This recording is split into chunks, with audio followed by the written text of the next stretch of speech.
Cutting your knitting sounds a little bit scary, right? And that, of course, is exactly what you're going to be doing when you're steeking. But do you know what? It doesn't have to be scary. All you need to know is if you get yourself set up right, if you've got the right yarn, if you reinforce it correctly, you'll be fine. It'll stay in place and it'll make your color work knitting in particular much easier to do. Now, I've even got a little practice project that I can tell you about that you can start in a small scale, or you can just do it on a small little swatch. So let's get started taking a look at steeking now. So if you haven't come across the idea of steeking before, you might think I'm a little bit insane, the idea of cutting your knitting. And the reason it's useful is primarily if you're doing color work, or if you like to knit in the round and you still want to be able to have something that you can wear that has openings. Because if you do color work, it is much easier, and most people do it working in the round. So that's fine if you want to wear a sweater like this where the whole thing is in the round and there's no opening. But as soon as you want to have a cardigan, then you need to have a way to open it up. And so that's where steeking comes in. There are other steeking projects where you might perhaps have armhole openings or V-necks, and you can do it the same way. So that's the reason why you want to do steeking. Then the next thing is going to be, well, how do you steek and what do you need to prepare for it? So the main way of steeking, particularly if you're planning on it, is you put what's called some bridge stitches in. So it's a few stitches where if it's in color work, it's going to be just alternating colors in those, and you're designating them to be cut. So they're not part of the project. And then you cut in the middle of them, pick up bands a little bit further back so that once you've cut, those other parts can fold back. So that's what you're trying to do. Now, how you do it is, or in particular how you reinforce it, there's lots and lots of variety in that. And there's no one size fits all. Some of it is going to be your comfort levels with what you're most comfortable in terms of reinforcing. And some of it's determined by the yarn. Because the things like there's a couple of the techniques and they're going to require sticky yarn. So by sticky yarn, we mean natural animal fibers and ones that are feltable. So no superwashes if you want to use a crochet or a felted steek.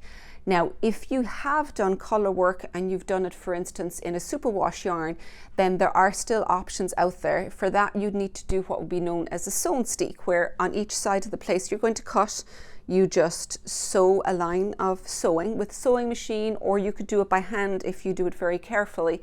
And then when you cut through it, that will hold it in place.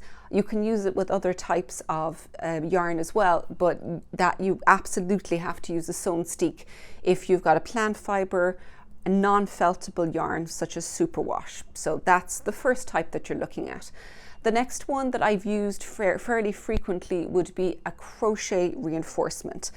Now, the original crochet reinforcement that I would have done, and I've even got in this particular, in the dangle mitts here, where we cut it open here, that type of crochet reinforcement was a single crochet. So it leaves a little bit of a crochet bump, but it's you anchor one half of the bridge stitch in the middle and the center stitch to the other leg of the stitch next to it up one side, and you do the same down that side, and then you cut in the middle, and each half of those stitches are being saved or held together on either side like that. So that is the single crochet technique. With this cardigan, the Daunting cardigan, what I used was a slip stitch crochet chain up each side. So it's much smaller.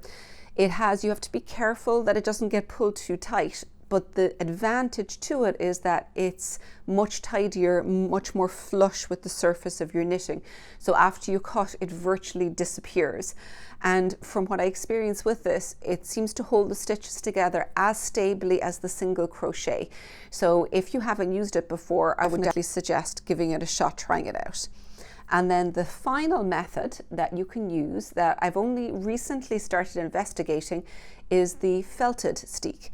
And that is definitely only possible with a feltable yarn, because what you're doing is you're getting a felting pen and you're sticking the pen in and out as you go through your knitting, and it's created it like across the bridge stitches, and so you're creating this felted fabric. So when you cut it, those stitches aren't going to go anywhere. It's what you do if you put fabric into the washing machine in a hot cycle to spin, and it comes out felted. But in this case, because you're doing it with a pen, you're controlling where it's happening, and you're only doing it to those bridge stitches. So for that, you have to have a feltable yarn, because otherwise it's just not going to work. So those are the methods you can use for reinforcing. And if it's still making you a little scared, then the kind of things you want to look at, start with a yarn that is feltable, so that you've got a little bit of help from the yarn itself. Start off with a small swatch or a pattern like this, the dangle mitts, where you can just do it on a small tube and over a small amount. So it really is, I find it very reassuring to start on a small scale like that. When you're actually doing the cut, make sure that you've got a very sharp scissors and that you've got bright daylight. Don't do it at night time. Do it with the sharp scissors in daylight on a good table, so that you can be very, very careful that you're not cutting your reinforcement up along either side. And that's kind of all there is to it. Like, it is something that seems a little scarier, but once you've done it once, even on a small swatch, you'll really start getting a lot more reassurance that it's a doable project. If you want to then step through and move into bigger projects, like I said, swatch first of all perhaps, then move on to the dangle mitts, then the dangle cardigan, which is a knit along that we've got running at the moment, is going to be a really good one to start with, because of the fact that I've got videos showing you how to work through each step of the way, reinforcing it, cutting it, and then the final step, let me open it up here, when you finish it off, is how you finish it. You've got different options. This one I whip stitch the inside in.